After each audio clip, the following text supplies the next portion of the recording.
tapi kita masih melakukan dua usaha ini, maka insya Allah mantan masih rezeki kita. Bismillahirrahmanirrahim. Assalamualaikum warahmatullahi wabarakatuh. Bapak-bapak, ibu-ibu, mas-mas, mbak-mbak, khususnya adik-adikku sekalian yang dirahmati Allah dimanapun Anda berada. Kembali di IIP Channel bersama saya, IIP Wijayanto.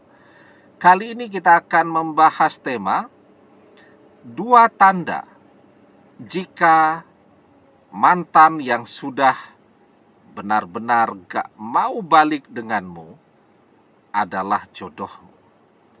Ya, jadi ketika kita ini masih jodohnya mantan, maka kita yang paling tahu. Tanda-tandanya pun orang lain tidak tahu dan cuman kita yang tahu. Ada dua tanda ketika mantan yang meskipun dia sudah benar-benar gak mau dengan kita, gak mau kenal kita, mendengar nama kita saja mungkin telinganya gatal gitu, badannya gatal-gatal karena alergi mendengarkan nama kita, dan seterusnya. Tapi ketika kita masih melakukan dua hal ini, insya Allah mantan masih akan kembali. Mantan masih rezeki kita. Yang pertama, kita masih terus berusaha. Usahanya apa? Kan selalu yang ada dalam bayangan kita itu. Yang namanya usaha untuk mendapatkan jodoh, ya ngejar-ngejar seseorang yang kita taksir. Ya, padahal itu yang ngejar-ngejar itu lebih banyak ketolaknya tuh. Ya, jadi contoh nih ya, orang pacaran tuh saat masih kuliah. Kuliahnya 4 tahun. 4 tahun dia pacaran. Dengan siapa kemudian mereka menikah? Ada sih yang dulu teman kuliah pacaran kemudian sampai menikah. Tapi biasanya pacaran bertahun-tahun, nikahnya dengan orang lain. Ya. Kenapa demikian? Ya itu tadi. Ternyata setelah orang mencapai fase kedewasaan, cara berpikir yang dewasa. Kalau orang berpikirnya dewasa itu jadi lebih pragmatis dia. Dia tidak lagi melihat cakepnya, cantik atau gantengnya, tapi yang dilihat ya, berapa gajinya, sudah punya rumah atau belum, dan seterusnya. Nah, itu tuh yang dilihat. Ya. Nah, itu yang kemudian membuat begitu banyak orang berpisah. Kenapa? Pacarnya ini yang baru lulus ini, ya lulusan baru, masih nganggur. Sementara ada laki-laki lain yang lebih senior, lebih tua gitu. Lebih mapan tentunya, karena punya kesempatan bekerja yang sudah lebih banyak, lebih lama. Nah, ke situ tuh dia. Si laki-laki yang dikhianati dengan siapa dia menikah, sama. Polanya akan sama. Dia bekerja, dia mapan, nanti dia ketemu dengan seorang wanita yang lebih muda, yang juga sudah mulai memasuki fase berpikir yang pragmatis. Ya. Pragmatis itu cara berpikir yang simple, yang sederhana. Yang penting menguntungkan lah gitu. Yang penting enak, tidak menyulitkan diri sendiri kan gitu. Ya. Jadi kalau kita hobi sepak bola tuh ada striker ya zaman dulu AC Milan itu. Ya. Itu dia dikenal sebagai striker yang oportunis. Oportunis itu artinya apa? Pintar memanfaatkan peluang. Kemudian komentator lain mengatakan dia striker yang pragmatis. Pokoknya tekniknya biasa-biasa saja, tidak terlalu jago dribbling bola. Bola-bola heading atas juga tidak bagus ya. Skillnya biasa, tapi dia pragmatis. Asal berada di kotak penalti jadi gol. Nah, itu namanya Filippo Inzaghi. Ya, itu adalah kiper yang itu adalah pemain bola striker yang paling ditakuti oleh para kiper. Karena dia tidak butuh bola lama-lama, asal kena kaki dia, kena kepala dia jadi gol. Nah, itu namanya striker yang pragmatis, yang oportunis. Nah, jadi itu ya. Kita berusaha itu bukan ngejar-ngejar mantan, karena seperti cerita tadi kan, ngejar-ngejar juga pakai pacaran, nikahnya tetap dengan orang lain kok. Yang kita lakukan apa? Seperti laki-laki tadi, dia nunggu saja tuh.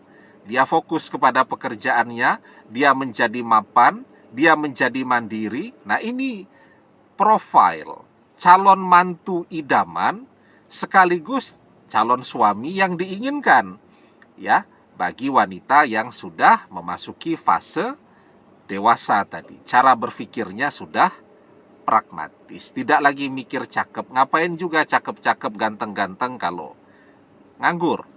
Lebih baik penampilannya biasa, tapi dia punya pekerjaan yang keren gitu kan. Dia bisa mensejahterakan keluarganya, mencukupi kebutuhan keluarganya, bahkan bisa nabung. Nah, itu yang diinginkan. Nah, sekarang itu yang jadi usaha kita. Kita berusaha agar kita menjadi seseorang yang menjadi idaman para calon mertua untuk jadi mantu. Ya, misal orang tuanya mantan. Sepertinya mereka tidak bakal menolak kita kalau kita mapan kaya.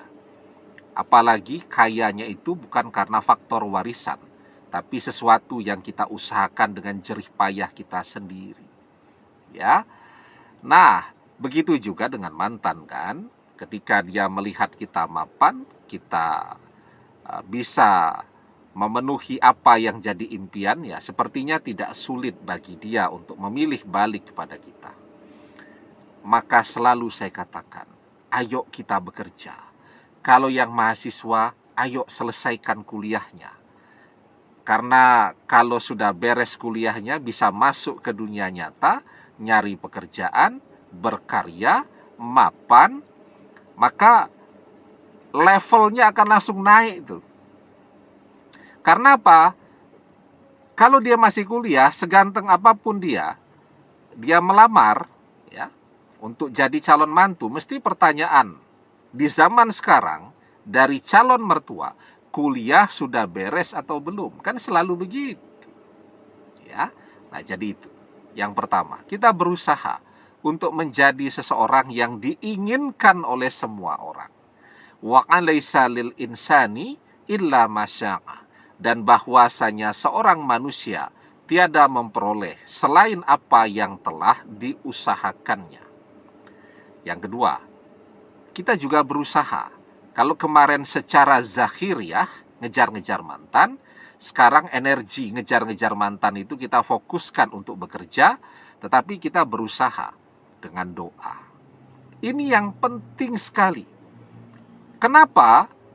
Kalaulah mantan itu bukan jodoh kita, ya, artinya ketika dia menunjukkan tanda-tanda sudah gak mau lagi kenal dengan kita, bisa jadi itu adalah tanda bahwa dia bukan jodoh kita.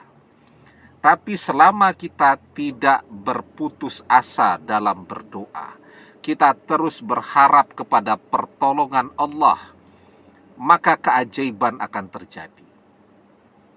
Bahkan takdir pun masih bisa berubah kalau manusia masih mau terus berdoa.